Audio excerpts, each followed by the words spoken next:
kita mendakwahkan agama, lakukanlah dengan hikmah dan mau'izah hasanah. Dengan hikmah maksudnya dengan bijak. Lakukan dengan bijaksana. Lihatlah cara yang baik untuk mendakwahkan sebuah kebenaran. Karena cara lebih penting daripada materi. Materi yang benar dibawa dengan cara yang salah, maka dakwah itu tidak sampai. Maka lihat, kalau berdakwah kepada orang yang lebih tua umurnya, lakukanlah dengan kebijaksanaan. Kalau berdakwah kepada seorang istri, ikutilah perintah Nabi, lakukan dengan bijak, dengan hikmah. Kemudian juga dengan mau'izah hasanah, dengan nasihat yang baik. Boleh dengan kalam, boleh dengan hal.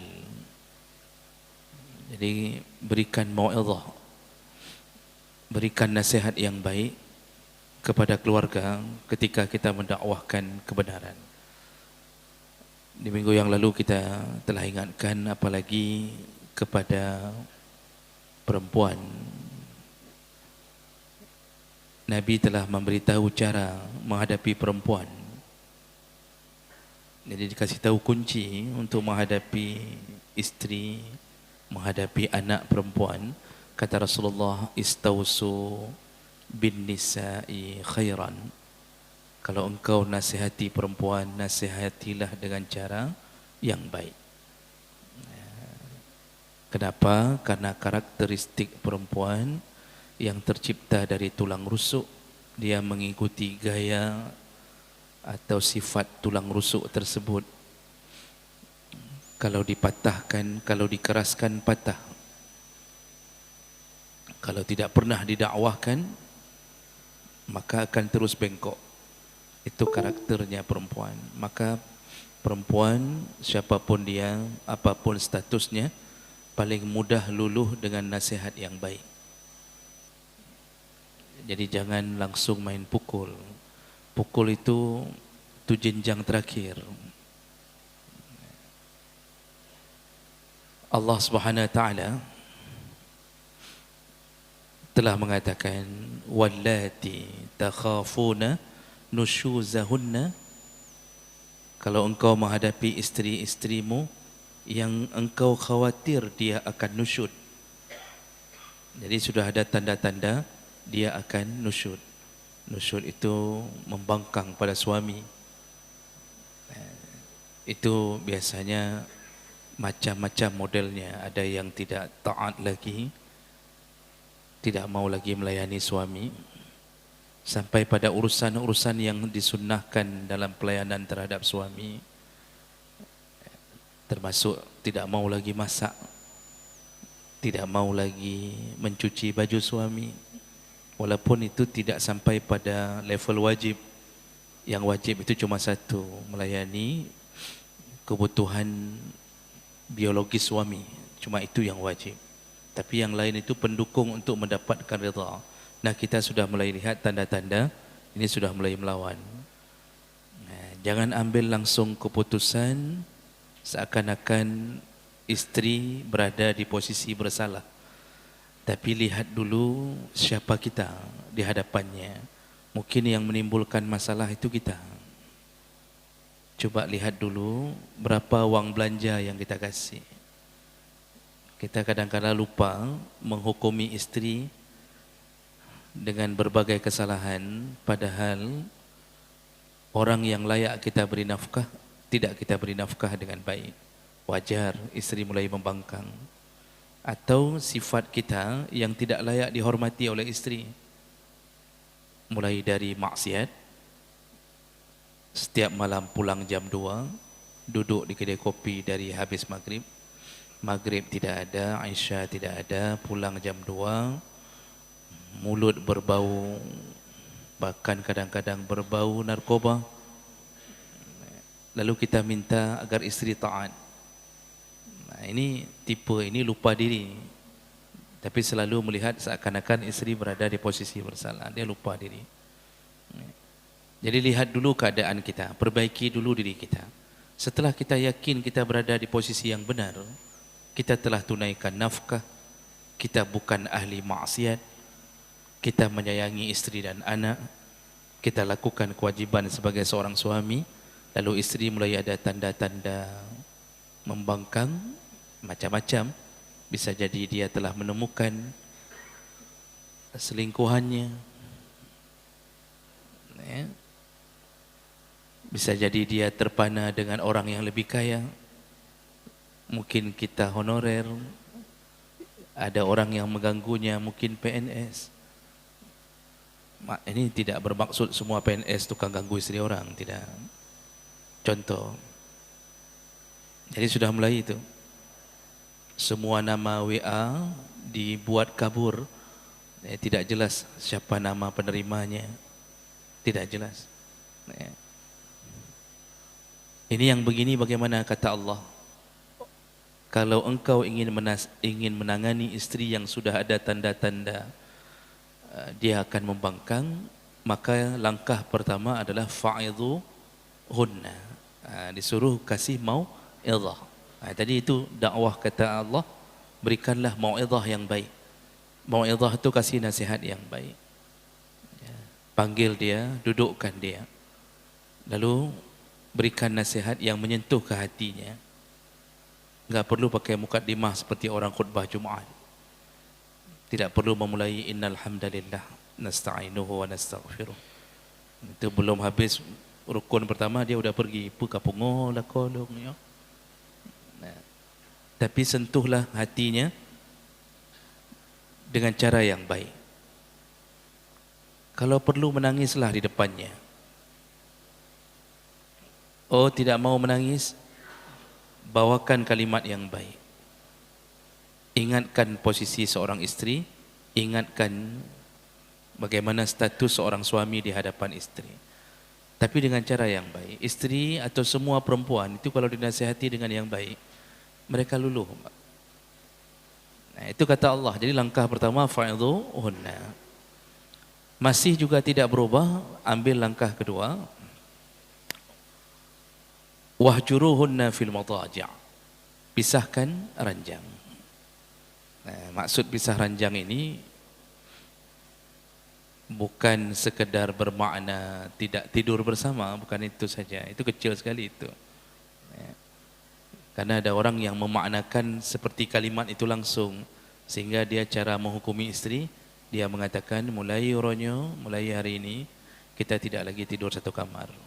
Lalu si bapak tidur di dapur, si istri tidur di kamarnya. Sudah seminggu dia lihat istri santai saja. Yang sakit kepala rupanya si bapaknya setelah itu. Nah, ini sudah salah cara. Jadi maksud pisahkan ranjang itu ambil tindakan yang membuat efek jera. Apakah dengan tidak bicara? Jadi tidak bicara. Dia sapa, kita tidak sahut. Oh, lebih daripada 3 hari. Tidak berlaku pada urusan memberi efek jera. Ketika sedang kita melakukan proses pendidikan ini, itu tidak berlaku 3 hari itu. Kita boleh tidak bicara sampai sebulan, 2 bulan, sampai dia menyadari kesalahannya, boleh. Yang jadi masalah kita yang enggak tahan, dia biasa saja. Itu juga jadi masalah. Memulangkan istri dari rumah ke kampung halamannya dilarang. Dilarang. Kata Rasulullah, wa idza hajartumuhunna fahjuruhunna fi baitik. Seandainya engkau ingin memberi efek jera pada istrimu, lakukanlah di rumahmu. Jangan usir dia. Jadi tidak baik berdakwah dengan cara mengusir. Kita suruh pulang ke awal boleh. Setelah kita suruh pulang, tentu yang paling terasa sakit adalah orang tuanya. Orang tuanya akan berfikir, dulu engkau jemput, setelah kami membesarkannya, kami mendidiknya, habis harta kami untuk menyekolahkannya, ibunya yang mengandung, melahirkannya, lalu kedatanganmu engkau jemput anak kami dengan modal cinta, lalu kemudian engkau pulangkan dengan cara ini. Dulu engkau jemput dengan Avanza 1,5,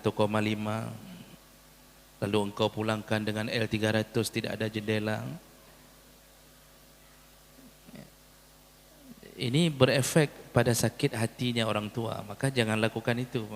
Rasulullah mengatakan kalau didik di rumah, itu cara dakwahkan perempuan. Didik di rumah. Kalau enggak bicara di rumah. Masih juga batat juga, masih juga ternyata mulai membangkang berlebihan, maka di situ langkah ketiga baru fadribuhun, kata Allah, pukullah mereka. Di situ baru pukul. Tapi Rasulullah mengingatkan, wa iza darabtum fala tadribul wajha. Kalau engkau memukul istri, jangan pukul di wajah. Jangan pukul di wajah. Jadi di mana juga kita tepuk di kepalanya? Tidak. Disuruh pukul di tempat yang tidak dia pamerkan. Artinya jangan di wajah, karena dipamerkan wajah itu. Dia kemana-mana, jangan sampai dia membawa mata yang bengkak. Jangan ke pasar dalam keadaan biru. Dia mengajar, kalau dia seorang guru, jangan sampai ketika buka mulut ternyata giginya tinggal 2. Jangan sampai pukul di wajah. Jadi bagian mana yang dipukul? Pukullah di bahagian yang tidak menyakitkan, tidak memberi luka. Nah, disuruh ambil rotan, pukul di betis, pukul di paha. Kalaupun nampak luka, luka lebam, bukan luka yang memberi infeksi atau sejenisnya. Dan itu pun tersimpan di balik pakaian. Itu kata Nabi SAW, kalau sudah sampai tahap pukul, itu bahagian dari dakwah. Karena kita sudah melalui 2 fase tadi. Tapi jangan pukul yang menyebabkan luka. Jadi ambil saja rotan, pukul 3 kali. Dulu di masa Nabi, ketika Fatimah mengunjungi salah satu rumah dari sahabat perempuan, dilihatnya ada satu rotan tersangkut di dinding. Fatimah bertanya, untuk apa rotan ini? Kata yang punya rumah, yaitu istrinya, aku menyediakan rotan ini kalau aku bersalah kepada suamiku, aku memintanya untuk memukulku dengan rotan ini. Itu istri dulu, Pak. Mereka yang sediakan rotan. Maka istri solehah itu menyediakan sapu lidi atau menyediakan gagang sapu lidi, ya, untuk dipukul oleh suaminya. Tapi sekarang kan nggak mungkin kita dapatkan itu. Malah ada yang menyediakan untuk memukul suami. Itu ada. Tapi begitulah yang diajarkan Nabi. Jadi mau'izah hasanah itu menyentuh. Anak perempuan juga begitu. Kalau sudah mulai bermasalah, sentuh. Ya, jangan disuruh kejar babi, disuruh kejar anjing. Ya, karena kita kadang-kadang sedikit masalah, nah, langsung kita suruh kejar-kejar. Nah, ada yang disuruh kejar mamaknya, padahal mamaknya di samping dia. Mamaknya yang suruh kejar mamak, padahal dia mamaknya. Kan aneh kan? Makanya Bapak Ibu yang Allah muliakan, ini mau'izah hasanah lebih berharga daripada caci maki kepada istri dan anak. Nah, kalau istri melakukan mau'izah hasanah pada suami, itu dengan cara mengabdi dulu, insya Allah suami akan dengar. Jadi nampakkan dulu pengabdian. Suami pulang dari kantor, nampakkan pengabdian. Nah, buatkan minuman.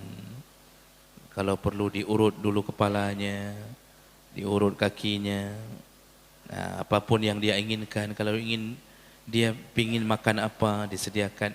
Ketika pengabdian itu sudah dapat, maka kalimat-kalimat istri yang meluncur dari mulutnya itu lebih didengarkan suami.